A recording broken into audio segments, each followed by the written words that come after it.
Quels sont les produits laitiers que peut consommer une personne diabétique?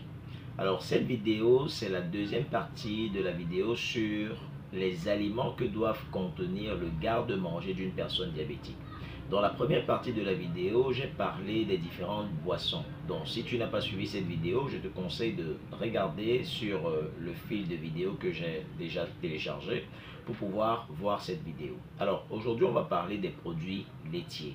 Quels sont les différents produits laitiers que vous pouvez consommer en tant que personne diabétique? Le premier produit que je voudrais citer ici, c'est le beurre. Il est important d'aller vers les variétés non durcies. Pour la simple raison que quand vous voyez un beurre qui a été déjà durci, ça veut simplement dire qu'il renferme des acides gras trans. Et ces acides gras trans sont très nocifs pour la santé cardiovasculaire. Donc, allez vers les variétés non durcies. Voilà. Le deuxième aliment que j'aimerais parler ici, c'est le lait entier. Le lait entier est très intéressant. Pourquoi? Selon certaines études, en fait, le lait entier aiderait à réduire le risque d'attraper le diabète de type 2 de 13%.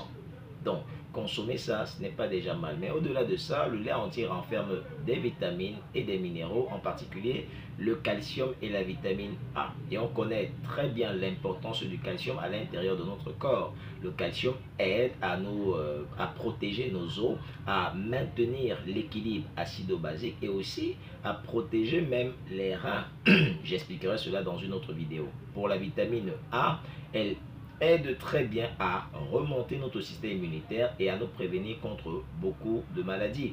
Mais hormis ces différents minéraux et vitamines, le lait entier renferme aussi énormément de probiotiques et de prébiotiques. Et on sait très bien que les probiotiques et les prébiotiques aident à redonner un bon équilibre à notre microbiome. Le microbiome, c'est un ensemble de bactéries qui se retrouvent dans l'intérieur de notre système digestif et qui nous protègent. Donc, quand on a un microbiome qui est de bonne qualité, rassurez-vous, notre digestion sera aussi de bonne qualité. Notre corps va très bien absorber les nutriments, ce qui va faire en sorte qu'on n'ait pas des pics de glycémie n'importe comment. Donc, travailler déjà sur son microbiome, c'est très intéressant. Et consommer du lait entier, c'est aussi très bien. Le troisième aliment que je voudrais citer ici, c'est la crème. On peut avoir des crèmes 18%, on peut aussi avoir des crèmes 35%. Ça veut simplement dire qu'à l'intérieur de la boîte, on a 18% de matière grasse ou 35% de matière grasse. Donc, ce que je vous conseillerais premièrement, c'est de vérifier les étiquettes de ces différents fabricants-là, parce que souvent, on a des sucres ajoutés à l'intérieur de ces boîtes de crème. Et au-delà des sucres ajoutés, on peut aussi avoir des édulcorants. Comme par exemple, quand vous regardez sur cette étiquette-ci, vous voyez qu'à l'intérieur, on a l'amidon de maïs, qui n'est simplement que le sirop de maïs à haute teneur en fructose, qui est un produit très dangereux pour le foie parce que ça donne énormément de graisse au foie. Et une personne diabétique n'a pas besoin de ce type de produit-là. Donc, il faut vérifier les étiquettes des produits pour pouvoir savoir s'il n'y a pas de sucre ajouté ou bien si les ingrédients qui sont là ne sont pas nocifs pour notre santé, qui est déjà un peu défaillante. Voilà.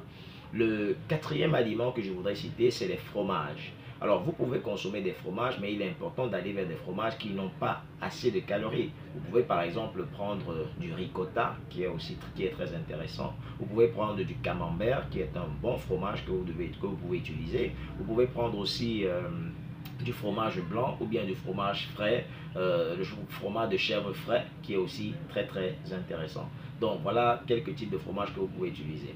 Et enfin, vous pouvez aussi utiliser comme dernier aliment ou cinquième aliment les yogourts, ce qu'on appelle aussi yaourt grec. Ce que je vous conseillerais de faire, c'est de faire ça à la maison pour pouvoir consommer, pour être plus sûr de ce que vous consommez. Ou à défaut, toujours vérifier l'étiquette parce qu'à l'intérieur, les fabricants ajoutent des sucres ajoutés et des fruits surgelés. Donc, il faut éviter déjà les fabrications qui renferment des fruits surgelés et regarder toujours l'étiquette des produits. C'est fondamental. Et une autre chose que je vous demanderai de faire, c'est de partager énormément la vidéo parce que ce que je constate, c'est que beaucoup de personnes voient des vidéos, trouvent de l'intérêt, premièrement, ne like pas. Secondairement, ne partage même pas. Je ne sais pas pourquoi, puisque le contenu il est gratuit. Donc, partagez la vidéo à beaucoup de personnes afin que ces personnes puissent découvrir ces différents conseils et puissent aussi nous découvrir.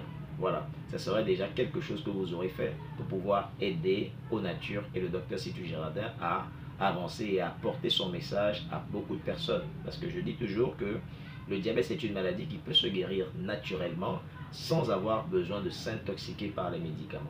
Voilà. Donc, à bientôt pour une nouvelle vidéo et j'ai une très bonne nouvelle que j'aimerais vous annoncer dans la prochaine vidéo.